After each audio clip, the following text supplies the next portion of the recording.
you, Mr. Speaker, and I recognize myself for such time as I may consume. One thing that all three of us who have spoken on this bill tonight share is a desire to protect our homeland. I know that absolutely, completely to each of our cores. We want our homeland protected. Issue comes in how do we go about doing that, and what lessons have been learned from prior mistakes and prior deaths and injuries. We continue to hear in the media about lone wolves. As Patrick Poole once said, they're not lone wolves. We keep finding that they're known wolves. It seems that over and over, people who are killing in the name of Allah, killing in the name of the Islamic State and its leader, killing in the name of radical Islamic jihad, they have been questioned. They have surfaced as a threat. And yet when they're investigated, they don't seem to be able to capture the fact that this is someone who has been radicalized, is going to go about killing people, killing Americans. And if we look at Orlando and now New York City, we are training law enforcement officers to spot non-existent Islamophobes. That is an expression, a word that was coined by the Organization of Islamic Council that has 57 members or states, or 50 states, I forget. The United States or OIC, one of us has 57 states, the other has 50. But anyway, they're the ones that coined the phrase Islamophobe, Islamophobia, and that is what is being taught. And as we have looked at how Homeland Security money has been spent in trying to prepare against radical Islamists, although they call it countering violent extremism, they don't want to say the words radical Islam. My dear friend from Texas has repeatedly said the phrase radical Islam because he understands that's what it is. Unfortunately, the Homeland Security Department still can't quite grasp what radical Islam is. And for those who wonder, is it even possible that money that we would appropriate under this bill, which makes clear, page 4 of the bill, that when applying for the money, at a minimum, the application has to say how the applicant will work with community partners. Community partners. That's an interesting phrase itself. Where have we found that before? We have found that with Homeland Security. We have found that with the FBI. And we have heard testimony in our Judiciary Committee from FBI Director Mueller on the community partnership that they have had with mosques and with different groups that care, well, in fact, CARE itself, and other Islamic groups that have even been implicated or actually named as unindicted co-conspirators in the Holy Land Foundation trial, in which the principals were convicted of supporting terrorism, and there were numerous unindicted co-conspirators. The only ones that objected to their listing as unindicted co-conspirators brought their motion to be struck from the pleading before the federal district judge in the case. He examined the evidence and indicated there was plenty of evidence to support them being named as co-conspirators. They weren't satisfied with that. They appealed it to the Fifth Circuit Court of Appeals. The Fifth Circuit Court of Appeals examined the evidence that was available and said, just on the evidence available, it's very clear that these groups that are objecting to being listed as co-conspirators, there's plenty of evidence to show that they are co-conspirators. The name shall not be struck. And yet, the FBI, the State Department, the Homeland Security Department, the CIA, our intelligence agencies, continue to follow the instructions of the White House, and that is to be community partners with these groups that have ties to the Muslim Brotherhood. As I have traveled in the Middle East and North Africa, repeatedly I've been asked by leaders, once the cameras are out of the room, why do you not understand? The Muslim Brotherhood has been at war with you for decades. You keep helping the Muslim Brotherhood. You keep getting advice from the Muslim Brotherhood. When are you going to learn? In Egypt, where the Muslim Brotherhood was born, Egypt has understood what a threat the Muslim Brotherhood is to Western civilization. They don't want to recognize our Constitution. They want it supplanted and replaced with Sharia law. We can live in peace with the vast number of Muslims in the world, but we need to be sure we recognize radical Islamic jihadists. So how do we go about training? Homeland Security Committee is making a wonderful gesture. Here's money for law enforcement officers to be trained. And what happens? Well, they're told they've got to have these reach out with community partners.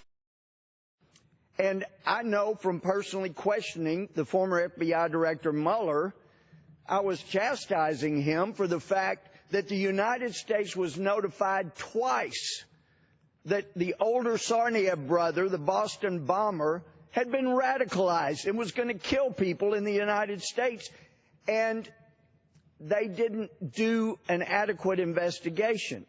The best that I can determine from the information the FBI provided, they sent an agent to talk to Tsarnaev himself, and apparently he indicated, gee, I'm not a terrorist.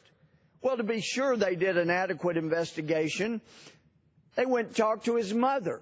And his mother said, in essence, he's not a terrorist, he's a good boy. And the FBI checked the box. He's not a terrorist. He was a terrorist.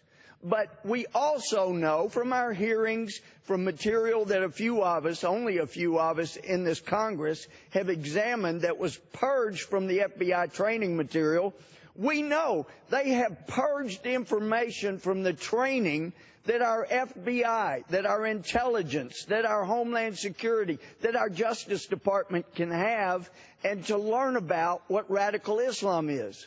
We know that Osama bin Laden, for example, said that he was radicalized. It began with his reading the Muslim Brotherhood named Qutb, Q-U-T-B for our reporters.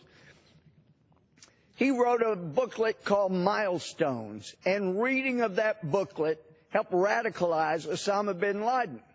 I would bet that of the FBI agents that have been trained under this administration, most of them have never heard of Qutb. So nobody would have known to ask Tsarnaev, have you read Milestones? What do you think of Milestones? And when I challenged Mueller that they had not even gone to the mosque to ask questions, how is Tsarnaev acting? Is he becoming more stern, more religious? Has he talked about Qutb? Has he talked about Milestones? What is he reading? And I chastised him for not going to the mosque. And the best our FBI director could say was, we did go to that mosque in our outreach program. Oh, yes, they took money that was appropriated to train and prevent terrorism, and they go out and have sit-down programs, probably have some meals. I don't know what all they do in their outreach program, but they're not learning to spot radical Islamists. And as a result, Homeland Security's, the committee at least, the Homeland Security Committee has their heart in the right place. They're wanting to do the right thing. They're hearing from our Department of Homeland Security. Block grants to these law enforcement will allow them to train, to prevent, and the language is, they may use the grant to conduct training and exercises consistent with preventing. That's where our training so far is going to help people whether New York, Orlando, San Bernardino, homophobes. That's why when a complaint is made in San Bernardino about the person that would go on to kill so many lives there, take so many lives there, yeah, they investigated, but they thought it was just an Islamophobe, because that's what they've been trained to look for. When the FBI got a heads up on the Orlando shooter, they investigated, and they figure, oh, this probably just, Muslim haters. That's what they are spending their money to train for. And in New York, they actually investigated New Jersey, Mr. Rahimi, after his own father reported him as a terrorist after he stabbed his own brother. And what does the FBI do? They didn't go to his social media. They would have learned he's been radicalized. They didn't bother to look at his travel records, as best we can tell, to see where he traveled and who he saw, or where he went, where he might have been radicalized. Oh, no. They just eventually got from the father a recanting, so they let it go. And as a result, countless people were nearly killed. Why? Not because law enforcement in New Jersey or New York don't want to do their jobs and do the best job they can and save lives. These are good law enforcement officers, just as they are in San Bernardino and Orlando. They want to do their job, but they haven't had the right training. And I would direct my friends to August 10th through 12th of 2011. Steve Coughlin, who used to brief the Joint Chiefs of Staff on radical Islam, along with some others who have spent their adult lives studying radical Islam, we're going to do a seminar for law enforcement training in the prevention of terrorist attacks or extremist attacks. 2 days before, the law enforcement around the country was going to go to Langley, to our intelligence agency, and be trained on how to spot radical Islam, how to prevent these, just like money's going to be used here. Someone with CAIR, the Council on American Islamic Relations, from what story we got, called someone at the White House, and someone at the White House called Langley, cancel that training, and they changed the guidelines so that only people who were going to train about Islamophobia and minimize the training about true radical Islam and how to spot it are now allowed to teach our law enforcement as long as this administration is here in place. So my proposal was, let's amend this language, and we could just say that none of this money can be used in correlation or coordinating with or to go to anyone who was named as a co-conspirator in the Holy Land Foundation trial, or the Muslim Brotherhood and its affiliates, or CAIR and its affiliates. But this is a suspension bill. It cannot be amended. And for that reason, I regretfully must oppose the bill and urge my colleagues to vote no until we can get a bill so law enforcement can be trained to spot radical Islamists and not dismiss those warning of the radicals as nothing but a bunch of Islamophobes. I reserve the rest of my time.